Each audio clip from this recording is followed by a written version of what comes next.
I'm Dina. I'm Nikki, and we're your hosts for CBD Madcast. CBD Madcast is devoted to the legalization of cannabis and its impact in your community. Visit us at CannabisBeyondDope.com. Hey, Nikki.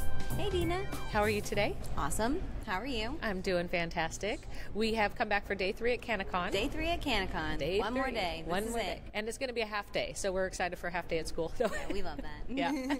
And we're also excited to be here. Thank you to Healthy Roots Hemp Products for sponsoring us to be here at Cannacon. We're very grateful to the ladies who do a really incredible job making a CBD hemp product non-502 out of Oregon. So we're very excited for that.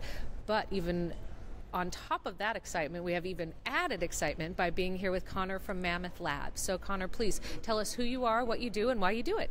So I'm Connor Jackson. I'm the lab director over at Mammoth Labs, and we provide pure cannabis concentrates. We're a producer processor, so we grow all of our flower in-house. We do also work with other farms to intake pesticide-free clean material.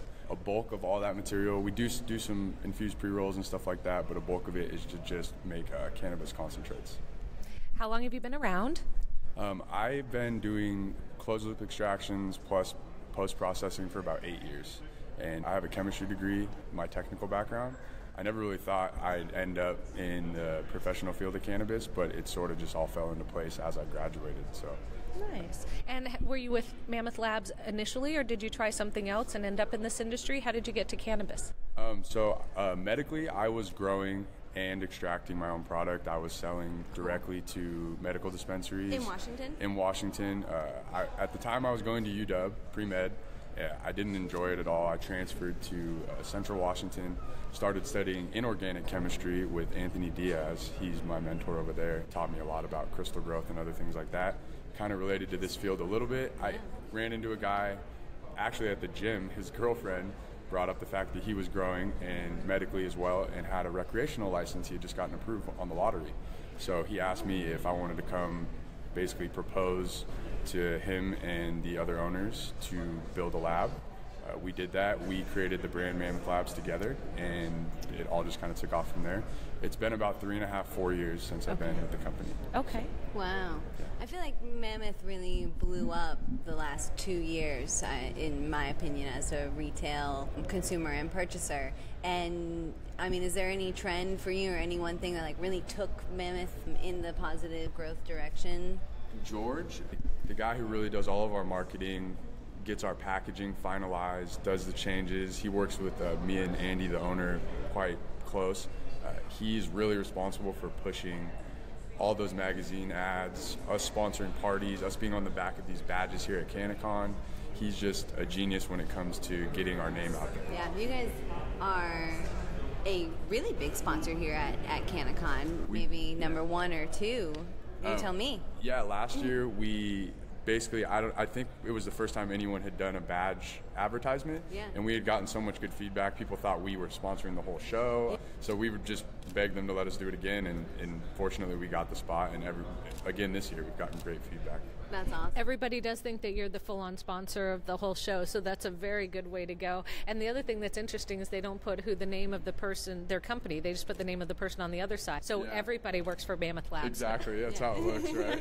Exactly. And that's it. Like, you stay in everybody's hearts and heads. You know, everybody who keeps their Cannacon pass, which is, I'm sure, most people, at least for some time, before they go to throw it out in a year or 6 months. Mammoth Labs, that's exactly. Right, and that's pretty cool. Very smart. So tell us, what is your flower strain style? What is your interest in what type of flower you put out? Where are you across the state so people can find you? Just give us a little more insight with what you guys are putting out there for folks. The easiest way to find us, mammothlabs.com or mammothlabswa.com. We're looking into getting into other states and other markets down the line. That's why we have the main URL. But for the Washington one, if you go there, there's a Google Maps section. It has all the stores we're listed. We update it pretty much weekly. Cool. So it's accurate. It is accurate. And if not, we encourage consumers, if they're out, let us know. We'll contact the retailer, talk about a reorder, anything like that. Lately, we've been dropping a lot of isolate. So THCA isolate, the test usually about 97 to 99%. That's been a huge hit with us. Wherever we drop it, it usually sells out within a day or two. Wow. Other than that, we do a lot of high cannabinoid, like sugar wax, a lot of stuff that's higher in terps, that's 10 to 20%. There's still a big market for that. Some people really That's for enjoy terpier oil. And then we do live resin, so diamonds with basically terp sauce poured over the top of them. We can separate them and then re-add them to whatever desired percentage we want, especially post-testing, so you can see what your terpene layer is like and not. We're releasing new packaging probably this month or the following. Ooh, an exclusive for our listeners. Thank you very much. We are working on new pucks and new packaging to just give it a little pop, change it up. It's going to be a blister packaging. It'll be easier to get in and out of than our boxes. So we're looking to add some detail there. And lastly, we're doing live resin cartridges as well. So we're going to start doing distillate on top of it, but the live resin ones are going to be something special that'll be more limited.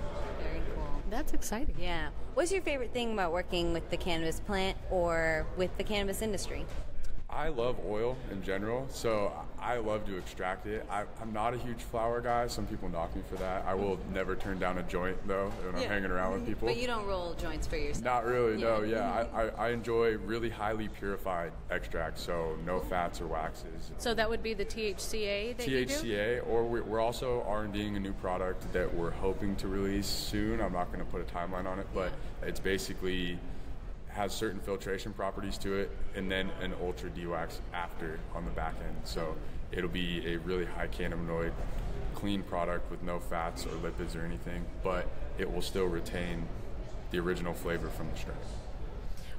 That's awesome. Now, tell me, if you would, what are some of your favorite stains? Not being necessarily a flower guy, but what do you enjoy that gets turned into the oil more so maybe than another? Yeah, so that is a big reason I love indicas and love the cushy gelatos and wedding cakes. And back in the day, I used to grow tons of pre-98 Bubba Kush. Not that I don't like Jack Herrera's and Purple Trainwrecks and the fruitier stuff, but I really love Kushes and heavy myrcene extracts. What's nice about what you do, or I kind of wonder if you take it this way, I imagine you can get away with the idea that you love oil so much, and every time you smoke, it's for R&D. Like, you kind of smoke with research purposes in mind, as opposed to smoking to relax. I definitely do. Yeah. I don't even smoke as much for the effect as I love the flavor. Yeah. Growing up, I used to smoke so much flower to the point I just love to smell it and crack it open, and the flavor never really translated, right? Even vaporizing, it's just not there. So once you start having these oils, I would love when they're refined, really smooth, and all you have is a really strong punch of flavor. Heck yeah. We're always trying to pop new strains or new genetics, and I work closely with Andy, the grower and owner, and we just try to work together and look for certain phenos, ones that may produce more THC, more resin, or some that are terpier and have more flavor.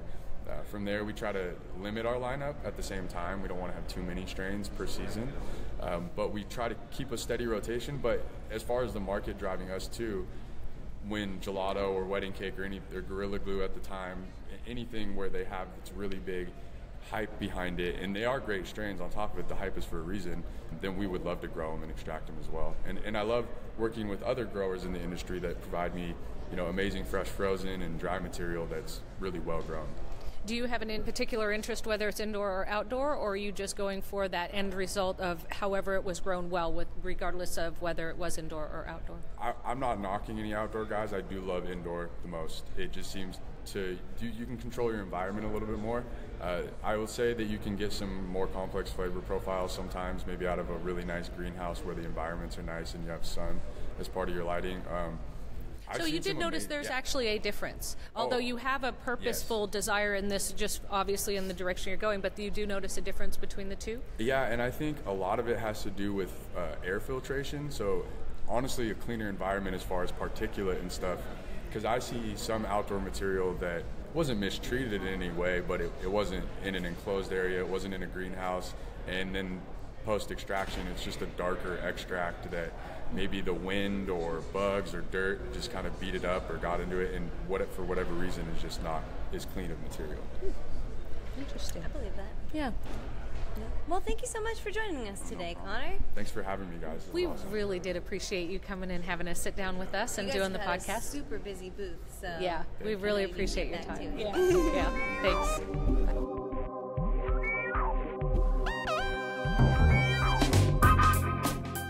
Follow Cannabis Beyond Dope on Instagram, Facebook, and Twitter. And click the like button. Check out more podcasts on SoundCloud, iTunes, and YouTube. Contact us or check out all of our content at CannabisBeyondDope.com.